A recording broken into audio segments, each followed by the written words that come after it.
The Christmas Bomb, the unsolved murder of Wayne Greavette. Welcome to Ontario Cold Cases, Canada's true crime podcast, where we dive into the mysteries that haunt our province and beyond. I'm your host, Jay Nicoll, a private investigator with Nicoll Investigations, dedicated to shining a light in cases that have gone cold but never forgotten. Each episode we unravel the facts, explore the theories, and honor the victims whose stories demand answers.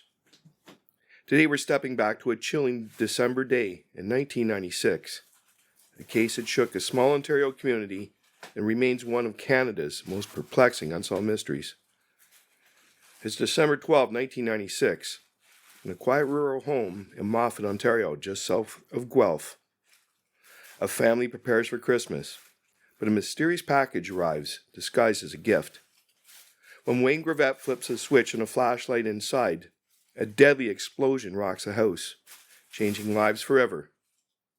Nearly 30 years later, the question remains: who mailed the bomb that killed Wayne Greavette? This is the story of a loving father, a devastating crime, and a killer who's evaded justice for decades. We'll walk through the crime, the investigation, the heartbreak of a family, and the ongoing search for answers. Stay with us. This is a case that will grip you and leave you wondering.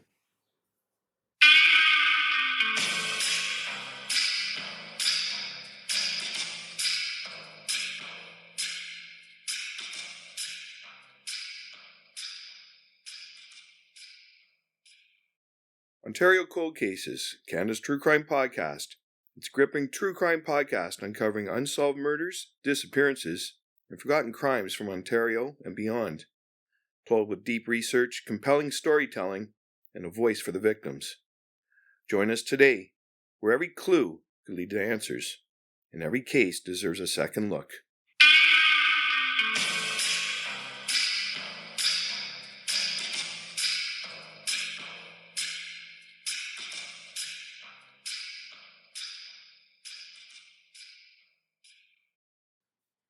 Wayne's life and the fatal day.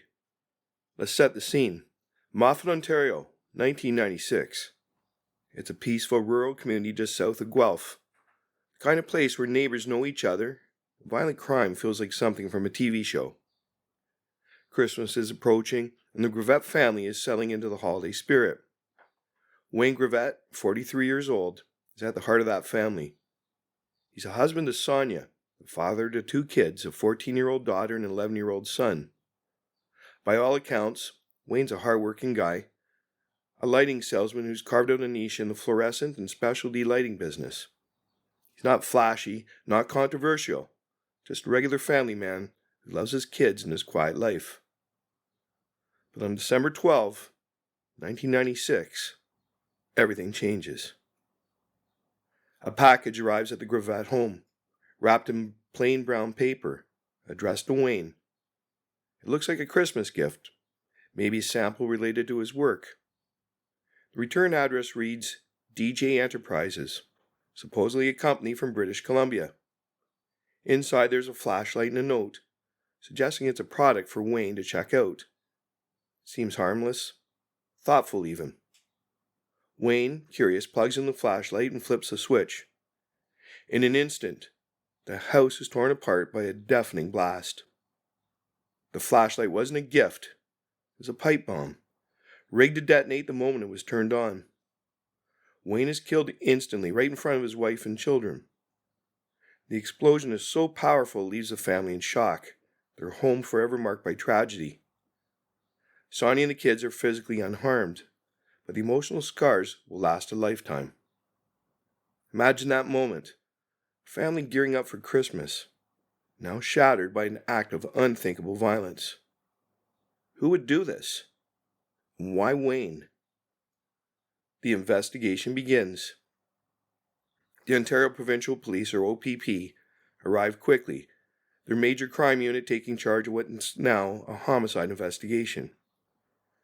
They're dealing with something rare in Canada, a targeted bomb attack, not just a random act, but a meticulously planned murder. Let's break down what they find. The package was no ordinary delivery. The bomb inside was a pipe bomb, built with a metal pipe, explosive material, likely gunpowder, and a trigger wired to the flashlight switch. This wasn't a kid playing with firecrackers. This was someone with knowledge of explosives, maybe engineering experience. The wrapping, the fake company name, the note, it was all designed to lure Wayne into activating the device. This was personal. The OPP start with the package itself. They trace the return address, DJ Enterprises, but it's a dead end. No such company exists in British Columbia or anywhere else. The postmark offers no clear origin, and in 1996, forensic tech isn't what it is today. The DNA was iffy, no fingerprints, no surveillance footage in rural Moffat. Then something bizarre happens. In the months and years that follow, anonymous letters start showing up. They're mailed to the police, media outlets, even the Greavette family. These letters are chilling. They taunt investigators, hint at a motive, and claim responsibility for Wayne's death. One letter reportedly suggests a personal grudge, maybe tied to Wayne's business dealings. The tone is cold, calculated, almost mocking. Whoever wrote them knows details about the crime and wants to toy with those seeking answers. I've seen cases where anonymous tips help solve crimes, but these letters, they're a mind game. Linguistic experts have analyzed them, looking for clues about the author's personality or background.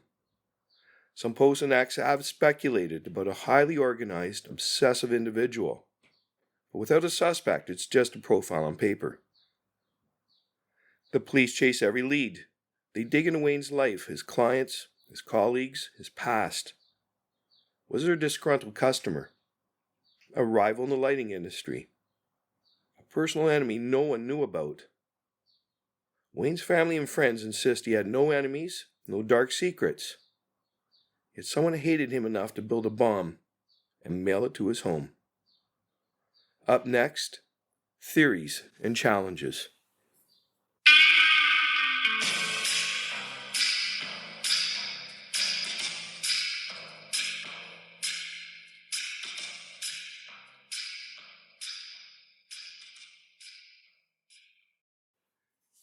Theories and challenges. So who killed Wayne Greavette? Let's explore the theories. First, the business angle. Wayne worked in a niche industry, fluorescent lighting. Maybe a deal went sour or a competitor felt threatened. But here's the thing. The lighting business isn't exactly a hotbed of vendettas, and no one in Wayne's professional circle stands out as a suspect. Then there's the personal vendetta theory.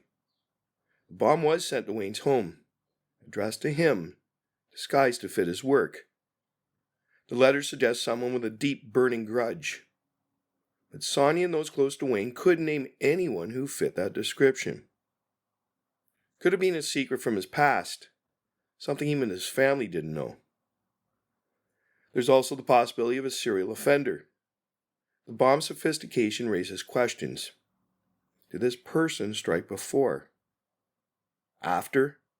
No other cases in Canada match his exact MO, but the thought lingers. Investigating this case was like chasing a ghost. In 1996, DNA tech was at its infancy. No usable samples from the package or letters. The letters came from different postmarks across Canada, making it impossible to pin down a location. No witnesses saw the package being dropped off. And as years passed, memories faded, leads dried up. But the OPP didn't give up. In 2015, on the 19th anniversary of Wayne's death, they renewed their appeal, offering a $50,000 reward for information leading to an arrest. They revisited evidence with modern forensics, hoping for a breakthrough. Shows like this one and articles keep the case alive, urging anyone with a tip to come forward. Impact and legacy. Let's talk about the people left behind. Sonia Greavette lost her husband, her partner, in the most horrific way imaginable. Her kids, just 14 and 11, saw their father killed in their own home, days before Christmas. Sonia has spoken out over the years, her voice a mix of grief and resolve. She described Wayne as a devoted dad, a man who didn't deserve this fate. She's carried the weight of raising their children alone, all while pushing for justice. Imagine living with that pain, knowing the person responsible is still out there, maybe even watching from afar. Moffat felt the shockwaves too. This was a small town, unaccustomed to such violence. The idea that a package could bring death to a doorstep rattled everyone. For a while, people eyed their mail with suspicion, especially during the holidays. This case isn't just a mystery. It's a wound that hasn't healed. Sonia and her kids deserve answers. The community deserves closure. And Wayne deserves justice. Up next, the mystery today.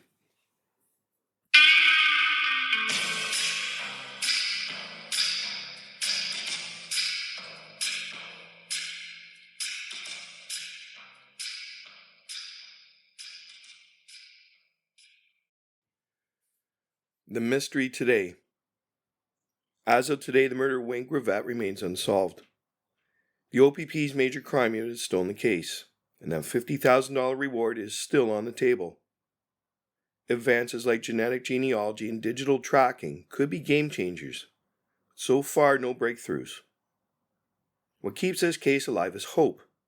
Hope that someone out there knows something.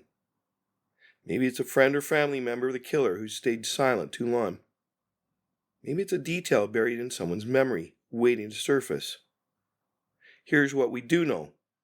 The killer was meticulous, likely skilled with explosives, and driven by something personal. Those letters suggest they want to control the narrative, to taunt. Could they still be out there, reading about this case, listening to shows like this one? If you have any information, however small, about Wayne Graivette's murder, call the OPP at 1-877-934-6363 or Crime Stoppers at 1-800-222-8477. You can stay anonymous and you could help solve a 29-year-old mystery. What do you think, listeners? Was this a business rival? A hidden enemy? Or something else entirely? Head to our website or ask to share your theories. We'll read the best ones in our next episode. The conclusion? The murder of Wayne Greavette is more than a cold case. It's a tragedy that tore a family apart and left a community searching for answers. A loving father, killed by a bomb disguised as a Christmas gift. A killer who's walked free for nearly 3 decades, possibly hiding behind those taunting letters. As we close this episode of Ontario Cold Cases, I'm left thinking about Sonia and her kids, about the life they could have had if that package never arrived. This case isn't over. Someone knows who did this. If that's you, or if you suspect something, please make the call. Help bring closure to the Greavette family. Thank you for joining me on this journey into one of Canada's most haunting mysteries. If you want to learn more, check out our website for case files, photos, and ways to get involved. Follow us for updates, and subscribe so you don't miss our next episode, or we'll dive into another case that's waiting for answers. I'm Jay Nicoll, and this has been Ontario Cold Cases, Canada's True Crime Podcast. Till next time, stay curious, stay vigilant, and let's keep these stories alive. Because every case deserves answers, and every victim deserves justice.